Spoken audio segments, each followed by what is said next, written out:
ইরানের মদতপুষ্ট ইসলামী প্রতিরোধ আন্দোলনকে নিয়ে ইসরায়েলের আতঙ্ক ক্রমেই বাড়ছে।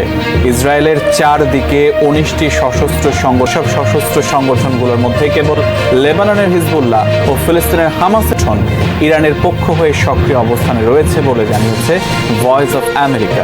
ইরানের মদতপুষ্ট এর মতো কয়েকটি সংগঠনের নাম শোনা গেলেও ইরানের মদতপুষ্ট ইসলামী প্রতিরোধ আন্দোলনগুলোকে নিয়ে ইসরায়েলের আতঙ্ক ক্রমেই বাড়ছে।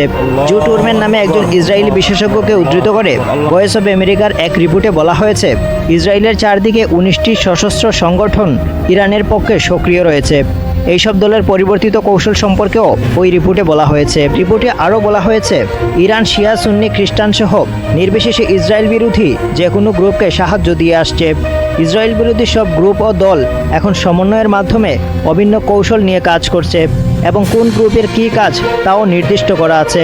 হামাস পশ্চিম তীরে তার প্রভাব বাড়িয়েছে বলেও ওই রিপোর্টে উল্লেখ করা হয়েছে। জো টুরম্যান বলেন, ইরানের মদতপুষ্ট এসব সশস্ত্র দলগুলোর মধ্যে কেবল লেবাননের হিজবুল্লাহ ও ফিলিস্তিনের হামাসের মতো কয়েকটি দলের নাম সংবাদ মাধ্যমে বেশি উচ্চারিত হয়, অন্যগুলোর নাম শোনা যায় না। যুদ্ধকামী এই দলগুলোর মধ্যে কোনোটির ওপর মার্কিন নিষেধাজ্ঞা থাকলেও কোনোটি এখনও নিষেধাজ্ঞার আওতায় আসেনি। এইসব দলের মধ্যে হামাস কিছুটা স্বনিয়ন্ত্রিত হলেও ইরাক ও সিরিয়ায় সক্রিয় দলগুলো এবং ফিলিস্তিনের ইসলামী জিহাদ ইরানের দ্বারা বিশেষভাবে নিয়ন্ত্রিত। একজন ইসরায়েলি কর্মকর্তা জানিয়েছেন, জেনিনের পর পশ্চিম তীরের নাবলুসে ইরানের মদতপুষ্ট গেরিলাদের তৎপরতা সবচেয়ে বেশি। হিজবুল্লাহর কাছে প্রায় 1.5 লাখ ক্ষেপণাস্ত্র রয়েছে বলেও দাবি করেছেন ওই কর্মকর্তা।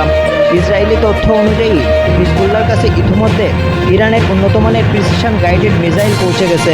হিজবুল্লাহ অন্তত 500টি এ ধরনের ক্ষেপণাস্ত্র পেয়েছে বলে ইসরায়েল মনে করে।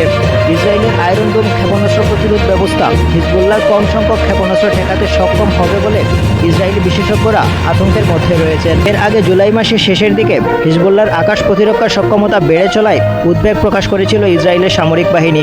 ইসরায়েলের দৈনিক পত্রিকা মারিফ এক প্রতিবেদনে বলেছিল, সাম্প্রতিক সময় হিজবুল্লাহর আকাশ প্রতিরক্ষা ব্যবস্থায় গুরুত্বপূর্ণ পরিবর্তন এসেছে এবং এতে ইসরায়েলের সামরিক বাহিনী উদ্বিগ্ন।